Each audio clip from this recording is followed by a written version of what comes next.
ভারতে পরিচয় আলাদা হলেও আজ স্বপ্ন একটাই, দীর্ঘদিনের কট্টর হিন্দুত্ববাদী বিভাজনের দেয়াল ভেঙে রাজপথে রচিত হয়েছে ভ্রাতৃত্ব ও সম্প্রীতির এক অনন্য ইতিহাস।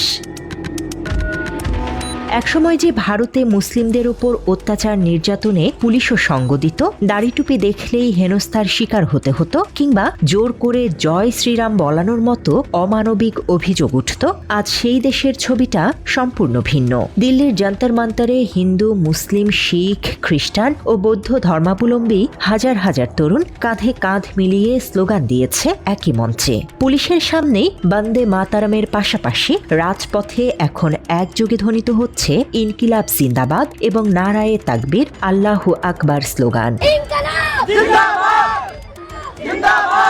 আন্দোলনে মুসলিমদের স্বতঃস্ফূর্ত সহযোগিতা ও অংশগ্রহণে আবেগাপ্লুত হিন্দু তরুণরা।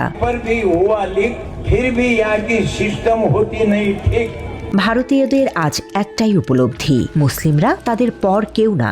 রাজনৈতিক ফায়দা লুটতে সরকার এতদিন যে ধর্মের দেয়াল তুলে রেখেছিল, আজ তা ধূলিসাৎ। ককরোচ জনতা পার্টির প্রতিষ্ঠাতা অভিজিৎ দীপকের স্পষ্ট বার্তা, ধর্ম নিয়ে আর কোনো বিভেদের রাজনীতি মেনে নেওয়া হবে না। যে কোনো অন্যায়ের প্রতিরোধ গড়তে তারা এখন একতাবদ্ধ।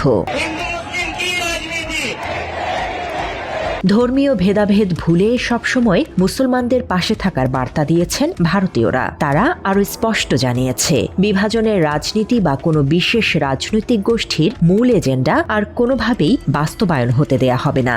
সংখ্যালঘু যারা, তাদের উপর অত্যাচার নামিয়ে এসেছে, এই ধর্মের নামে বা ধর্মকে বড় একটা ইস্যু করে পলিটিক্স করার অনেকদিন ধরেই বিজেপি আরএসএস ফোর্সেসগুলো এগুলো করে যাচ্ছে।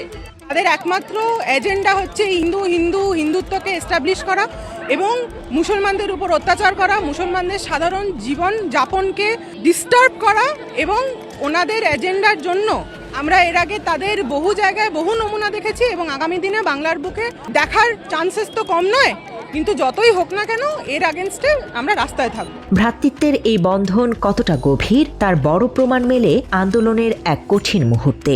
নয়াদিল্লি সহ দেশ জুড়ে টানা ৩৬ দিন ধরে চলা শান্তিপূর্ণ এই আন্দোলন দমাতে এক পর্যায়ে চরম আগ্রাসী হয়ে ওঠে পুলিশ প্রশাসন। শুরু হয় বেধড়ক লাঠিচার্জ ও টিয়ার শেল নিক্ষেপ। পুলিশের হামলা থেকে বাঁচতে আন্দোলনরত অসংখ্য তরুণ নিরাপদ আশ্রয়ের খোঁজে ছুটে যায় তাদের মন্দিরে, কিন্তু মন্দিরের পুরোহিতরা আশ্রয় দেওয়ার বদলে ভেতর থেকে আটকে দেয় প্রধান ফটক। দেবতার ঘরের দরজা মানুষের জন্য বন্ধ হয়ে যাওয়ার এই দৃশ্য স্তব্ধ করে দেয় আন্দোলনকারীদের। ঠিক সেই বিপদের সময় আশ্রয়ে টেনে নেয় মসজিদ কর্তৃপক্ষ। শুধু নিরাপদ আশ্রয় নয়, ক্লান্ত বিধ্বস্ত এই তরুণদের পানি ও খাবার সহায়তা করেন স্থানীয় মুসলিমরা।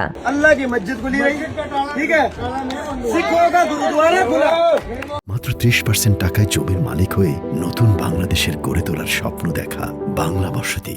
বুক ভরা ক্ষোভ আর হতাশায় হিন্দু তরুণরা কসম কেটে প্রতিজ্ঞা করে আর কোনোদিন মন্দিরে পা রাখবে না। যে দেবতার আরাধনা তারা সারা জীবন করে আসছে, তার দরজা বিপদে বন্ধ দেখে স্তব্ধ হয়ে যায় তারা। আন্দোলনের এই দীর্ঘ সময়ে মানবতার এক বিরল দৃষ্টান্ত দেখেছে ভারতবাসী। সামাজিক যোগাযোগ মাধ্যমে ভাইরাল হওয়া একটি ভিডিওতে দেখা যায় আন্দোলনরত ক্লান্ত শিক্ষার্থীরা ঘুমাচ্ছে, আর পরম শান্তিতে যেন ঘুমাতে পারে তাই এক মুসলিম তাকে হাত পাখা দিয়ে বাতাস করছেন। এছাড়া দিল্লির যন্তর মন্তরে আন্দোলন চলাকালে ভারতীয় মুসলিম এবং বিভিন্ন শিখ ধর্মীয় ফাউন্ডেশন ও স্বেচ্ছাসেবীরা জাতি ধর্ম নির্বিশেষে সকলের মাঝে খাবার, খিচুড়ি, ফলের রস ও ওষুধ বিতরণ করে। পুলিশের লাঠিচার্জে আহতদের প্রাথমিক চিকিৎসা দিতেও শিক্ষার্থীরা একে অপরের পাশে দাঁড়িয়েছে। মূলত ভারতের মেডিকেল ভর্তি পরীক্ষা, নিট, প্রশ্নপত্র ফাঁস এবং শিক্ষা ব্যবস্থার অনিয়মের বিরুদ্ধে ৩ দফা দাবিতে এই আন্দোলনের সূচনা। সুপ্রিম কোর্টের প্রধান বিচারপতির একটি বিতর্কিত মন্তব্য এবং নিট পরীক্ষার প্রশ্ন ফাঁসকে কেন্দ্র করে অভিজিৎ দীপক সামাজিক যোগাযোগ মাধ্যম প্ল্যাটফর্ম ককরোচ জনতা পার্টি বা সিজেপি গঠন করেন, যা পরবর্তীতে দেশের অন্যতম বড় নাগরিক ঐক্যের প্রতীকে পরিণত হয়। সাধারণ শিক্ষার্থীরা কোনো রাজনৈতিক বা ধর্মীয় বিভাজনে পা না দিয়ে শুধুমাত্র শিক্ষার অধিকার ও জবাবদিহিতার প্রশ্নে একতাবদ্ধ হয়। সিজেপির সভাপতি স্পষ্ট জানিয়ে দিয়েছেন, ভারতীয় মুসলিম নাগরিক মোহাম্মদ জুনায়েদ না থাকলে জান্তার মান্তারের এই টানা অবস্থান ও আন্দোলন কখনোই সফল হতো না।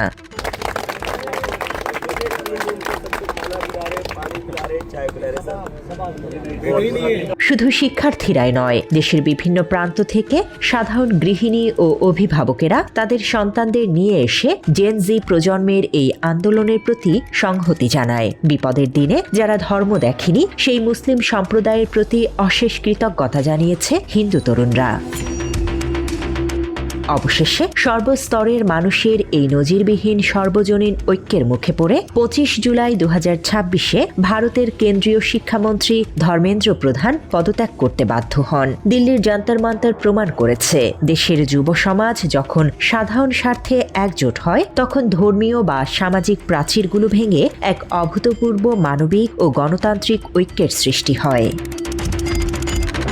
News desk, Bangla addition.